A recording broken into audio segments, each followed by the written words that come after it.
السلام عليكم يا أحلى متابعين.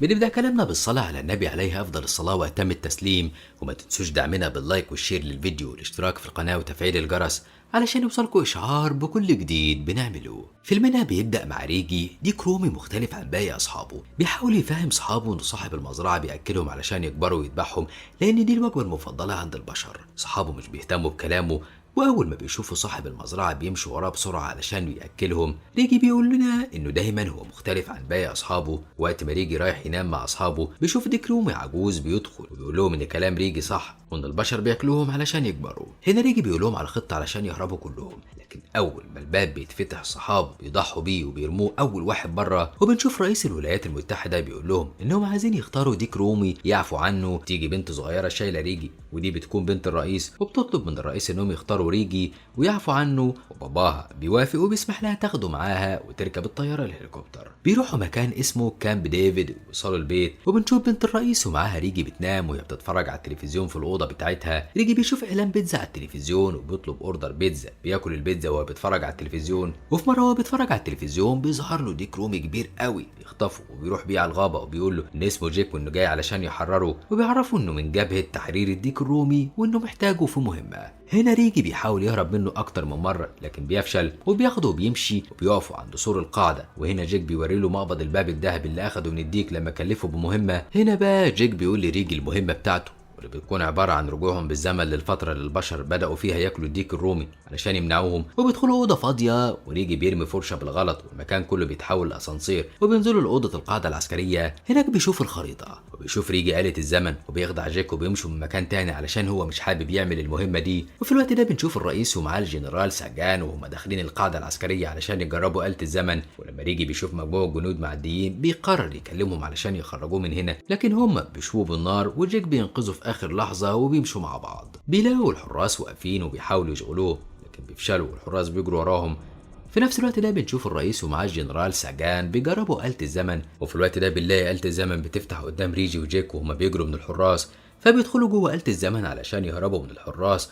وفجأة بنشوف جيك وريجي بيطلعوا الفضاء وبيلاقوا كمبيوتر هنا وبيتواصلوا معاه علشان ينقلهم للمكان اللي أول مرة أكلوا فيه الديك الرومي. بينزلوا في غابة بتظهر لهم مجموعة كلاب بتجري وراهم وبيحاصروا ريجي، وقبل ما الصياد ستاندش يضربوا بالنار بتنقذوا مجموعة ديك رومي وبيطيروا كلهم. لكن الصيادين بيشوفوهم وبيضربوا عليهم نار وبيقدروا يصطادوا 2 منهم، لكن الباقيين بيقدروا يهربوا وبيستخبوا جوه الشجر. الصياد ستاندش بيقرر يجري وراهم بنفسه لكن بيستخبوا منه. وبنشوفهم في كهف سري بيقترح الحارس انهم يرجعوا لبيوتهم، لكن جيك بيرفض وبيقول لهم انهم لازم ينقذوا اصحابهم اللي مسكوهم الصيادين. وبيتخانقوا مع بعض لحد ما بتدخل جيني وبتقول لهم انها تعرف تحل الموضوع ده. بنشوف سكان قريه بيعترضوا على برادفورد حاكم بلدهم علشان بياكل اكلهم، وبيقول لهم انه عامل لهم حفله كبيره هيلاقوا فيها اكل كتير، بس بيقول لهم يستنوا كمان 3 ايام. وبنشوف الصياد ستاندش وهو داخل عليهم ومعاه الديكين اللي اصطادوهم الصيادين، فالناس بتتريق عليه علشان الديوك صغيره وبيقولوا انهم عمرهم ما اكلوا الديوك دي. وبنشوف ريجي وجيني اللي بيكونوا وصلوا مع باقي زمايلهم للمخبأ السري بتاعهم. بيشوف ريجي كل القطيع متعاونين وبيشتغلوا كلهم ايد واحده، وبيقول لجيني ان كل ده هيختلف بعدين في المستقبل. وبعدين بنلاقي جيك بيقف على مكان عالي وبيتكلم مع القطيع وبيقول لهم ان هو جاي من المستقبل وانه جاي علشان يحررهم من انهم يبقوا الاكله المفضله عند البشر وانهم لازم يسمعوا كلامه.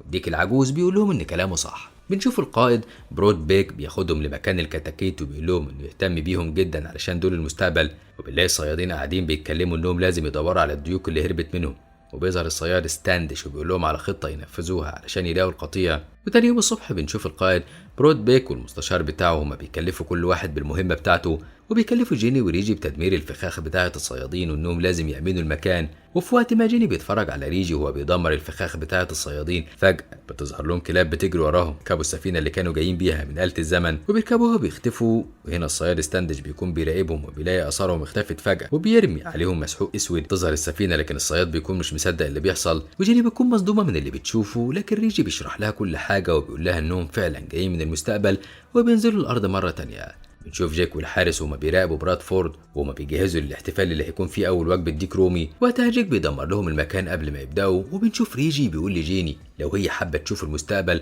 وبيطلب منها تروح معاه المستقبل، لكن هي بترفض وبتقول له انها لازم تكون هنا مع اصحابها علشان الصيادين بيشكلوا خطر كبير عليهم، وبيسألها لو الصيادين ما بقوش موجودين، فهي بتقول له انها هتفرح جدا. وقت ما بيتكلموا بقى ريجي بيختفي، وبنلاقي ان جيك بيسحبه وبيقول له انه لازم يكون معاه علشان يحاربوا الصيادين ويدمروا العيب بتاعهم، بس ريجي بيقول له انه مش حابب انهم يدخلوا القرية. جيك بيحكي له على المكان اللي اتربى فيه، وبنرجع بالزمن نلاقي ان جيك ما كبرش في مزرعه عاديه، وانه اتربى في مزرعه لتسمين الديك الرومي، ومامته طلبت منه يهرب بالبيض علشان يكون فريق من الديوك الرومي. وبيسمع جيك كلام مامته وبيحاول يهرب بالبيض، لكن الحراس بيشوفوه وبيهرب، لكن ما بيقدرش ياخد ولا بيضه معاه. وبيظهر له الديك الكبير وبيديله مقبض الباب الذهبي، وبيكلفه بمهمه انه يمنع الناس من اكل الديك الرومي في الاحتفالات. هنا ريجي بيقرر يروح معاه علشان يدمروا الاحتفال في القريه، وبيدخلوا مصنع الاسلحه علشان يفجروه، وبيدخلوا القريه. وريجي بيقول له ان عنده فكره خطيره، بيتعلق في شجره وجيك بيشده وبيطير لحد ما بيدخل القريه، لكن الكلاب بتجري وراه. وقتها بيطلع الليزر اللي اخده من بيت الرئيس وبيحبس الكلاب في مكان.